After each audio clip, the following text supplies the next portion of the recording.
Okay, so picture this. Hidden inside a huge national park, right in the middle of modern-day Mumbai, there's a secret city. But it's not made of steel and glass like you might think. Nope, it's carved right out of a single massive black mountain. This is the incredible story of the Kanheri Caves, an ancient city of monks who absolutely mastered the art of living in a tough spot. I mean, just imagine showing up here almost 500 years ago.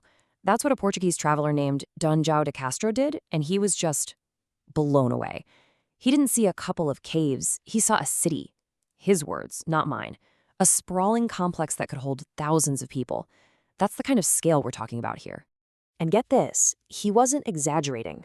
To date, we found over 101 separate caves, all chipped away from the dark volcanic rock of this hill. In fact, its ancient name was Krishnagiri, which literally means the Black Mountain. Makes sense, right? And each of these caves was a home, or a classroom, or a temple. But what's truly mind-boggling is how long this place lasted. This was no flash in the pan. The first Buddhist monks got here over 2,000 years ago. And for more than 1,300 years, Kanheri just kept growing. It went from a quiet little monastery in the forest to a major university, kind of like the famous Nalanda, before it finally faded out in the 11th century. What an incredible run. So you have to wonder, right? What was it actually like to live here? To call the inside of a mountain your home, your school, your whole world? Well, let's take a peek inside. So life at Kanheri pretty much revolved around two kinds of spaces.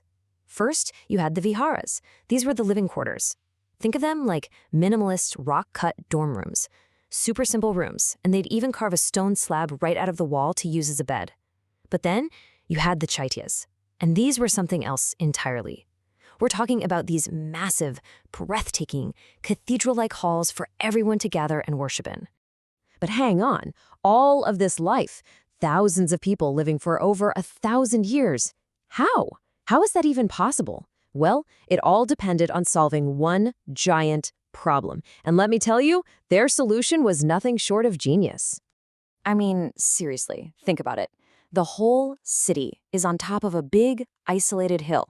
There's no river nearby, no lake, no easy source of water at all. So how on earth do they manage to support a population of thousands? The answer comes down to one simple, brilliant idea. The podi. That was their name for these water cisterns cut right into the rock. And these weren't just puddles. They were the heart of an amazing system that basically turned the entire mountain into a giant rain-catching machine. And here's how it worked. It's so elegant. When the monsoon rains came pouring down, a whole network of small channels they'd carved into the hillside would catch the runoff. These channels fed the water directly into the cisterns, which they cleverly placed right next to their caves. But here's the genius part. When one cistern got full, it didn't just spill over. Nope. The overflow was designed to run right down into the next cistern in line, and then the next. Not a single drop of water was wasted. You can still see these channels today, etched all over the rock face like veins. It just goes to show you, these monks weren't just digging caves. They were sculpting the entire landscape to work for them. The mountain itself became their plumbing. But they didn't stop there. This is where they went from being really smart to being absolute visionaries. They found a stream that only flowed during the rainy season and thought, you know what, we can make that a year-round thing. And so they built a dam, a full-on dam with these huge stone walls that created a reservoir. And this is a huge deal.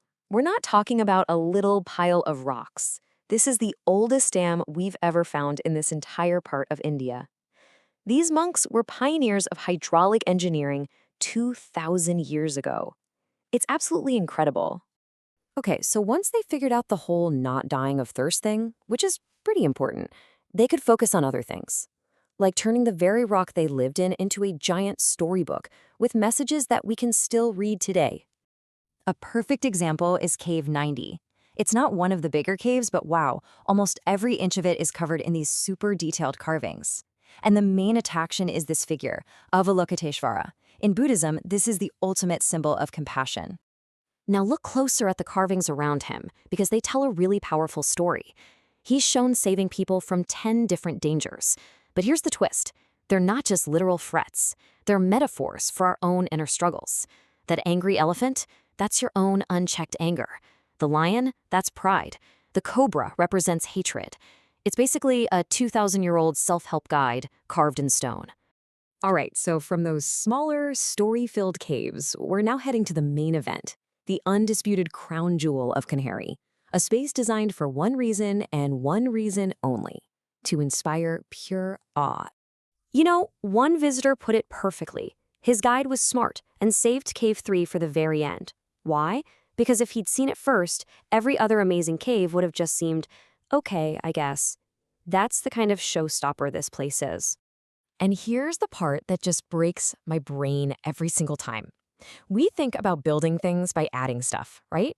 Laying one brick on top of another. Well, this hall was created by doing the exact opposite. They didn't build it up, they hollowed it out.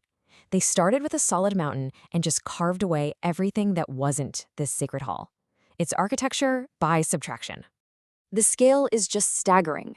The hall itself is about 28 meters long. It's lined with 34 massive carved pillars. And at the far end, there's this 5-meter-high shrine, a stupa, that's the center of it all. And get this. This wasn't a rush job. It took centuries to finish this one cave. Generations of people literally dedicated their lives to it.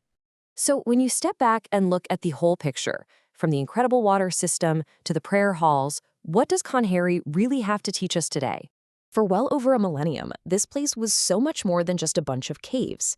It was a buzzing university, a center for art and culture, and maybe most importantly, it was a real-life example of how a huge community can live in total harmony with a really challenging environment. It's a true masterclass in sustainability. Which brings us to one last really important question. Today, in a world where we're all so concerned about water scarcity, I mean, the very city this is in faces water crises, what can we learn from a 2,000-year-old blueprint for survival? The answers, it seems, might have been carved in stone all along.